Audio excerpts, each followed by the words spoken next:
Reprogramming the mind. Breaking toxic thought patterns. Have you ever had one of those days when your own mind feels like your worst enemy? When every thought seems to pull you deeper into doubt, insecurity, and fear? When it feels like no matter how much you try, you just can't seem to escape the negative patterns that keep resurfacing in your mind? We all have those moments. We've all been there. In a world where we're constantly bombarded with expectations and comparisons, it's easy to get trapped in a cycle of toxic thoughts. The thoughts that tell you, you're not good enough. The thoughts that whisper, you'll never make it. The thoughts that convince you that success, happiness, and peace of mind are for everyone else, just not you. But what if I told you that these thoughts aren't permanent? What if I told you that you don't have to live with them forever? What if I told you that you have the power to break free? That you can reprogram your mind, reshape your thoughts, shift your beliefs, and break free from the toxic patterns that have held you back for so long? This is your invitation to take that first step. To understand that the battle you're facing is not against the world. It's against your own mind. And just like any battle, it can be won. Chapter 1. The Battle Within. Have you ever felt like you're fighting against yourself? Like there's this invisible force pulling you down, telling you that you're not enough? That no matter how hard you try, it's just never going to be enough? It's a struggle most of us know too well. That constant battle of negative thoughts. The doubts that creep in, telling you that you're not worthy, that you're destined to fail, or that others are always better than you. The hardest part? It feels like these thoughts are permanent. Like they're hardwired into who you are. But the truth is they're not. They're learned patterns. Patterns that you can break. Here's a short story. Meet Sarah. Sarah was a high school teacher, passionate about her job and her students. But she had a secret struggle. Every day she battled an inner voice that told her she wasn't good enough. You're just an average teacher, it would say. You don't compare to the others. The doubts crept in, making her question every decision, every lesson plan, and even her own worth. One day, after a particularly hard class, Sarah realized something important. These negative thoughts didn't come from her. They were a product of years of comparing herself to others. And that realization, just acknowledging the thoughts for what they were, was the first step in winning her battle. Chapter 2. The Origin of Toxic Thoughts. I want you to think for a moment. Where did these thoughts come from? Think about the things you've been told throughout your life. Maybe you were told you weren't good enough, that you weren't smart enough, that you were too much of one thing and not enough of another. When we're young, we're like sponges, soaking up everything around us. The opinions of others, the judgments we face, the expectations placed on us, they all get absorbed into our subconscious mind. And before we know it, we start seeing ourselves through the lens of other people's expectations. But here's the thing. Those thoughts weren't yours to begin with. They were handed to you, and it's time to give them back. Because the first step to breaking free is realizing that you've been living in a story that wasn't even written by you. You didn't choose to believe you were unworthy. You were taught that. You didn't choose to feel like a failure. That belief was shaped by the words of others. Here's a short story. When Mike was growing up, his father always told him that he'd never amount to much unless he became a lawyer or a doctor. Anything less was a failure. Mike internalized those words, and for years, he believed that he could only be successful if he followed the traditional path. But as he grew older, he realized that his true passion was photography. The fear of disappointing his father made it hard for him to follow his heart. But over time, he recognized that the negative belief that success only came in one form wasn't his truth. It was a belief that was handed to him. Mike slowly started to break free from that mindset, and today, he's a successful photographer who feels fulfilled in a way he never did when he tried to live up to others' expectations. And that's the power of awareness. Because once you become aware of where your thoughts come from, you can start to challenge them. You can start to rewrite the story. Chapter 3. Understanding the power of your mind. Let me tell you something powerful. Your mind isn't your enemy. In fact, your mind is one of the most powerful tools you have at your disposal. The problem isn't that your mind is flawed. The problem is the programming. Your brain has something called neuroplasticity, the ability to change and rewire itself based on new thoughts, experiences, and actions. This means that your brain is not fixed. It can be reshaped. It can be retrained. If you've spent years feeding your brain toxic thoughts, it's possible to reprogram it. But it won't happen overnight. It starts with awareness and small changes. Every positive thought you introduce can reshape your brain. Here's a short story. Think of Lisa, a young woman who struggled with severe anxiety. Every day, her thoughts were clouded by a constant stream of what ifs, and I can't handle it. She felt trapped in her own mind. But one day, Lisa discovered something that changed everything. Her thoughts didn't have to control her. She could train her mind to focus on the present moment, instead of spiraling into fear. With daily practice, Lisa rewired her thinking. Over time, her anxiety began to ease, and she started living a life that wasn't ruled by her toxic thoughts. She realized that her mind wasn't her enemy.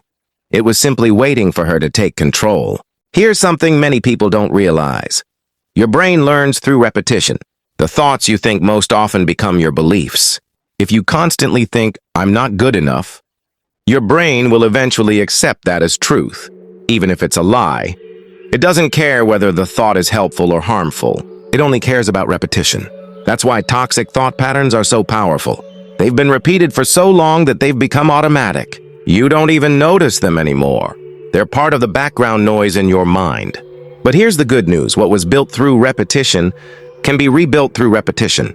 You can train your mind to think new thoughts. You can choose to introduce affirmations that lift you instead of tear you down. You can practice gratitude, focus, and calmness until they become your brain's default setting. But remember, it takes time. Just like you didn't learn to walk overnight, you won't reprogram your mind in a single day. But every small step counts. Here's a short story. Derek had grown up believing he was the lazy one. His teachers told him, his parents said it, and eventually he believed it. Even when he succeeded at work, he downplayed his wins. One day, a friend challenged him. What if you started telling yourself a new story? So Derek did. Every morning he wrote down, "I am capable. I am consistent. I follow through." It felt fake at first. But after 90 days of writing the same thing, something shifted. He didn't just write it, he started to believe it. He stopped procrastinating. He began taking pride in his discipline. Derek didn't change overnight. But through repetition, he rewired the story he'd been telling himself for years. Chapter 5, Mindfulness and Mental Space. Another powerful way to reprogram. Your mind is through mindfulness. You see, most of your toxic thoughts operate in the background. You don't even hear them, they just play silently, influencing how you feel and act. But when you slow down, when you observe your thoughts, you begin to create space between you and your thinking. That space is powerful. It's the place where choice lives. It's where you can decide, do I want to believe this thought? Or do I want to let it pass? Mindfulness teaches you that you are not your thoughts. You are the observer of your thoughts. And the more you practice this, the more power you take back. Here's a short story. Emily had a habit of thinking worst-case scenarios. Every small problem turned into a disaster in her mind. Her therapist introduced her to mindfulness. At first it felt uncomfortable, but Emily kept practicing just 10 minutes a day. One morning, while panicking about a late email, she paused, took a breath, and asked, "Is this really a crisis? Or just a thought?" That moment changed everything. It gave her space to respond instead of react. And over time, her anxiety lessened. Not because her life got easier, but because she learned how to watch her thoughts instead of becoming them. Chapter 6. The Environment. You feed your mind. Just like your body responds to the food you eat, your mind responds to the information you consume. What kind of content do you expose yourself to every day? What kind of people do you surround yourself with? What do you read, watch, scroll through, and listen to? If you're constantly feeding your mind negativity, comparison, fear, and doubt, don't be surprised if your thoughts reflect that. Your environment is a mirror, and your mind absorbs more than you realize. Want to reprogram your thinking? Start by protecting your mental environment. Unfollow the accounts that make you feel inferior. Spend less time around people who drain you. Choose books, podcasts, and conversations that lift you higher. You don't need to be perfect. You just need to be aware. Here's a short story. Tyson was a college student who constantly compared himself to others. On social media, everyone seemed more successful, more attractive, more talented, more together. He couldn't help but feel like he was falling behind. One day, feeling overwhelmed, he decided to delete his social apps for a week. Just 7 days. To his surprise, his anxiety dropped significantly. He realized how much mental space comparison had taken up. When he returned to social media, he did so with intention.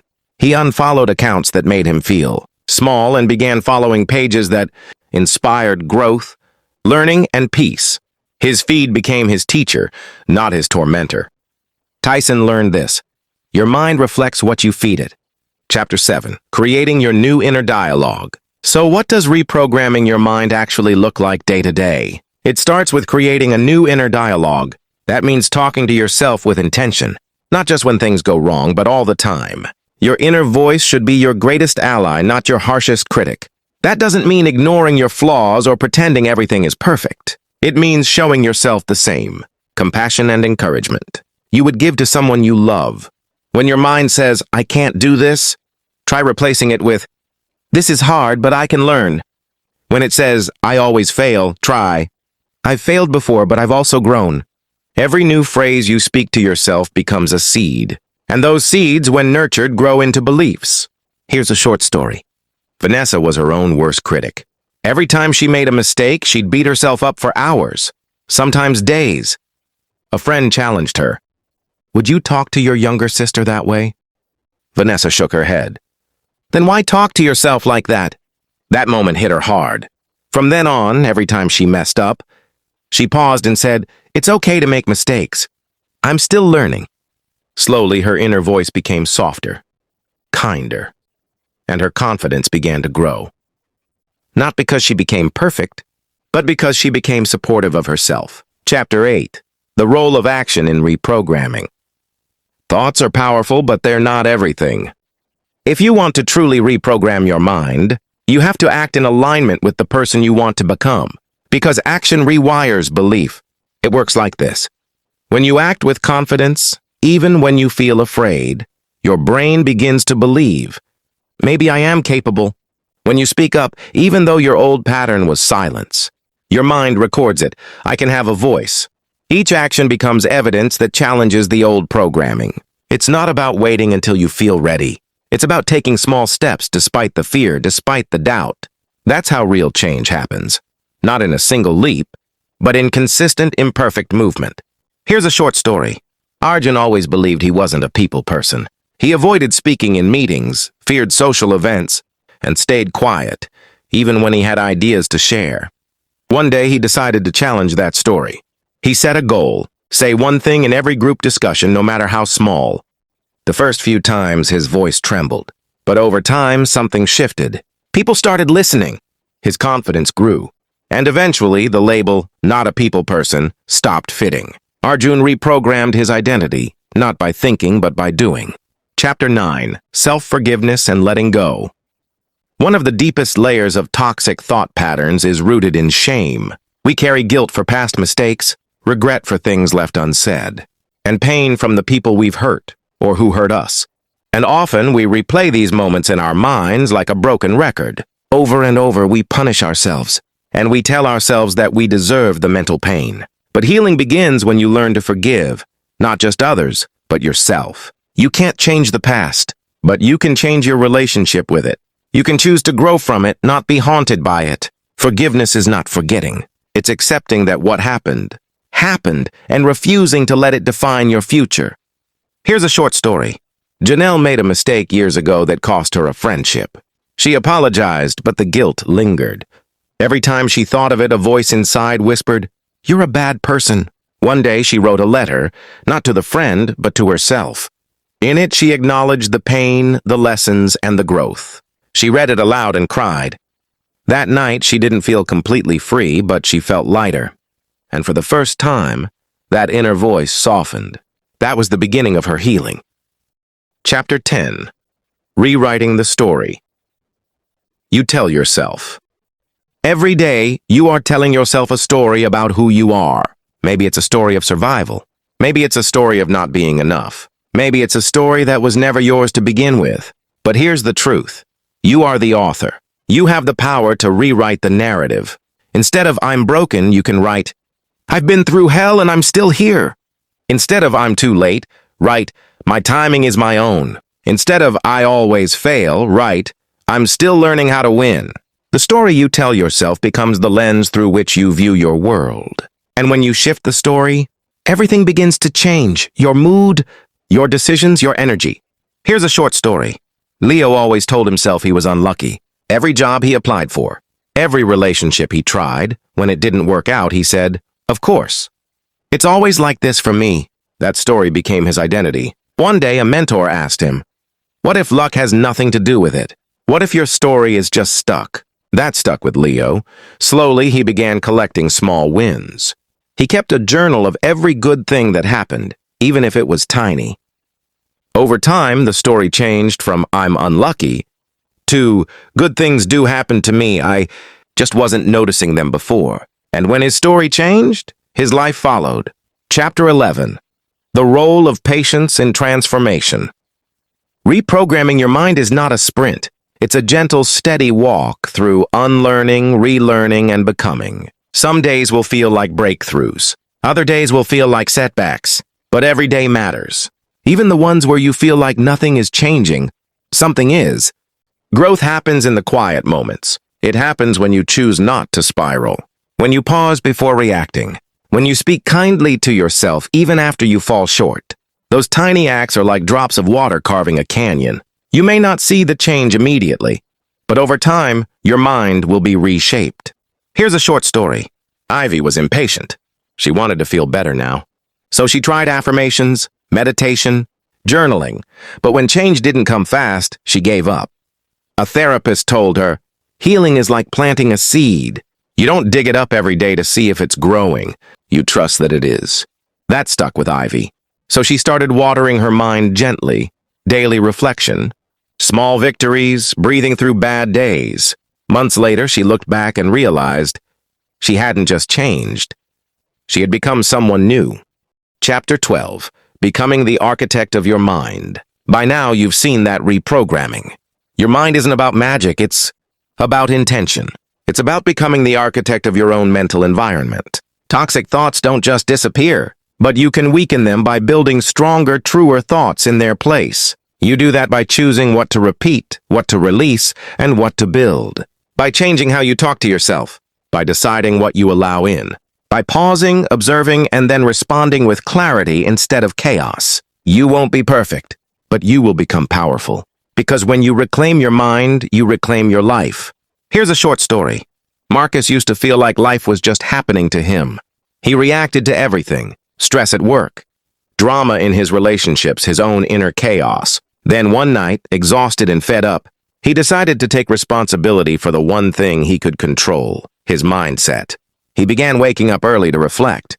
He listened to podcasts about psychology, started journaling, and caught his negative thoughts in the moment. Over a year, his life didn't just improve, it transformed. Not because the world got easier, but because Marcus changed how he saw it. He became the architect of his own peace. You are not broken. You are not hopeless. You are not stuck forever. You're simply running on old programming. But now you know you can rewrite the code, one thought at a time. One choice at a time, one day at a time. This journey isn't about becoming someone else. It's about remembering who you were before the world told you who to be. You are allowed to think new thoughts. You are allowed to speak to yourself with love. You are allowed to become someone different than your past. Reprogramming the mind isn't easy, but it is possible, and it is worth it. Because once your mind changes, everything else follows.